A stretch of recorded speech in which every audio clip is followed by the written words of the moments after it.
gwa Eddie Kenzo gwegase kujiri eja soko kusanawo chikabya maziga kusasira yasanawo nekingi maiko furufiga yasanawo nabalala banji bigi ayi yatandise ozukira mpola nema inja yalokose bebe yasirika tuze wano kusabira moyo gwa musuza kuyingide mugeyena katonda sasira kubaniriza mu kitambiro kya Bizonte ekyokukungubaga.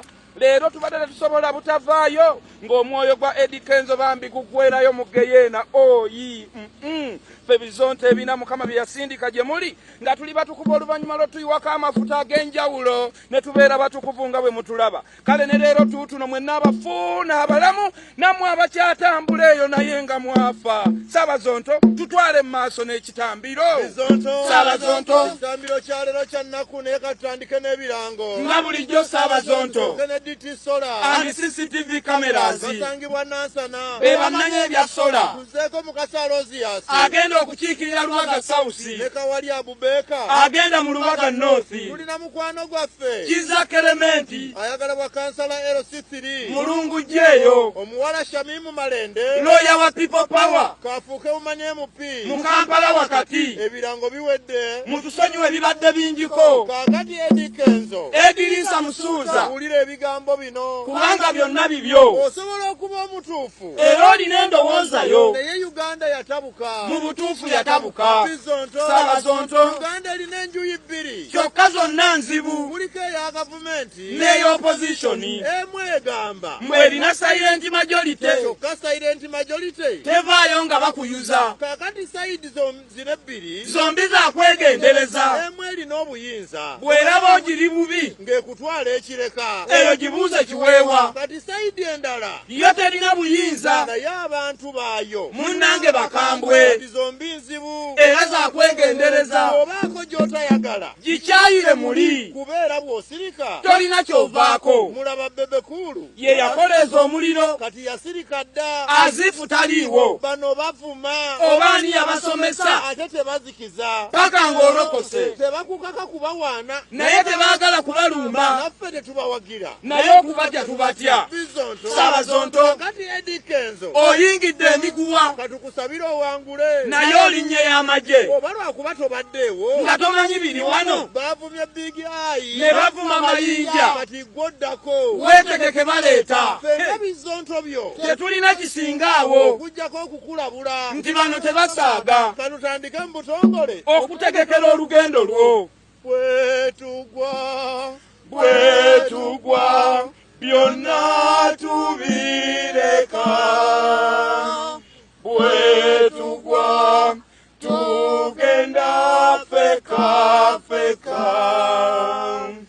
biitizanibanga zikomye bwetugwa biititezidamu. Eddie Kenzo COVID yamukwatira Ivory Coast haleluya ne tumunakuwalirako nnyo naye bwe yakomyewo yatandikidde mu kugumbula musajja haleluya.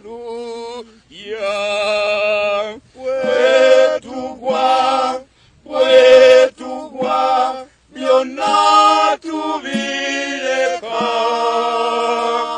bwetugwa tugenda feka Bizonto Saabazonto Mukama tukukwasa omwoyo gw'omwana we Eddie Kenzo Bayibuli egamba nti ekikula amangu kifa mangu. Bizonto Saabazonto Kenzo oyo yaliko kaana kambaata n'akulira nakusitirivu. Bizonto Saabazonto Kenzo oyo yali kaana kambaata n'akulira mu nnaku empitirivu. Mukama Kenzo tomulese n'omukuza ku sipiidi ya yiriyiri awadi aziwangudde n'ebitiibwa abifunye. Mukama siibula Kenzo luno olutalo ayinza obutaluwangula. mu mikono gyo ayi mukama mwentadde enoge wange musiki wagende kati vidiyo zo zigende mirembe chano zo zikowe kati konsati zo zigende mirembe twala bimiitizo twala ne YouTube yo keza abantu bakowu nyonyo nyonyo buzako kubigya iwo Sabazonto oba oliawo naffe aboogera bino tetuwagira people power yadde abasinze okutulwanirira nga batututte ekireka babadde ba people power era tubeebaza ffe tetuwagira Museveni oba oliawo kyekyatusibya naluli era tetuwagira Besigye yadde yatandise okutwewaanyawaanya ffe tuli awo bwe tutyo twogera bye tulabye kyokka ebimu bwe tubiraba naye nga binaatuvumya nga tubyesonyiwa teri atukaka kubyogerako Kenzo ffe tukwagala era naawe okimanyi ne bye wayogedde bisobola okuba ebituufu ragadi wa sayidi eri wamuwuliako ng'avuma bebekuulu yennyini naye gavumangako bambi kati Kenzo omulungi weetadde ku levo ya fulufiga awo nno walimbyemu katwogere okukusabira amaaso mulimu gwe ayimbye ennyimba nyingi bantu bamuwagidde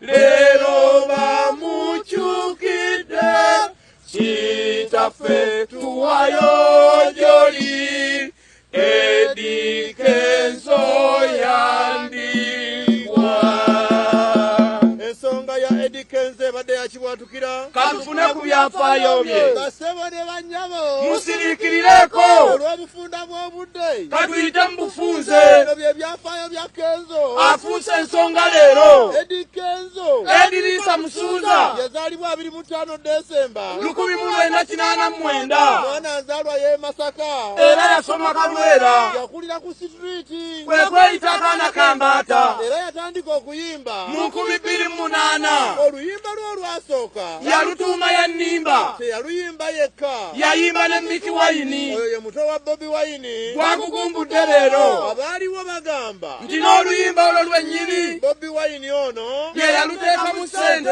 Kenzo abadde bweru okuva covid bwe yatandika era nga bamusibirayo kubanga ekisaawe kibadde kisibe bwe yakomyewo yatuukidde mu kalantiini eyo nno gye yasinzidde n'akugumbula omuntu alina abaana 2 buli omu mu maama ow'enjawulo era talina mukyala mpozi nga yamufunye eggulo olw'obufunda bw'obudde katugira tukomakaawo obubaka obulala bwe bunaaba buzze tunaabubawanga bwe buzze Katonda sembeza Eddie Kenzo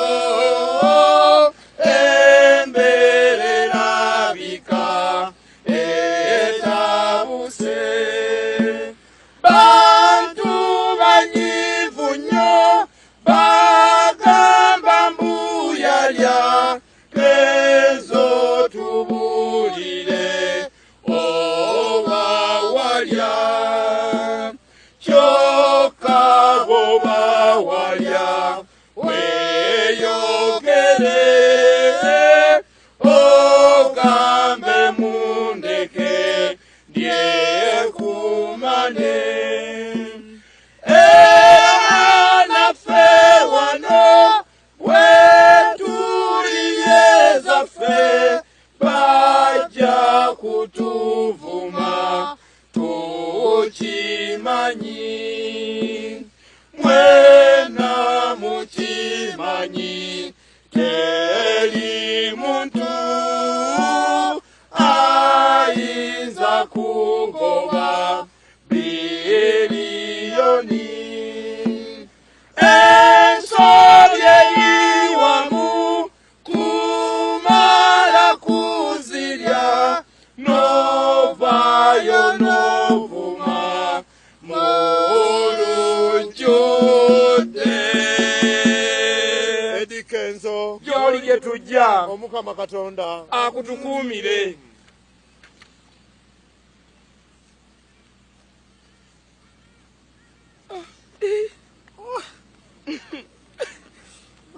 munange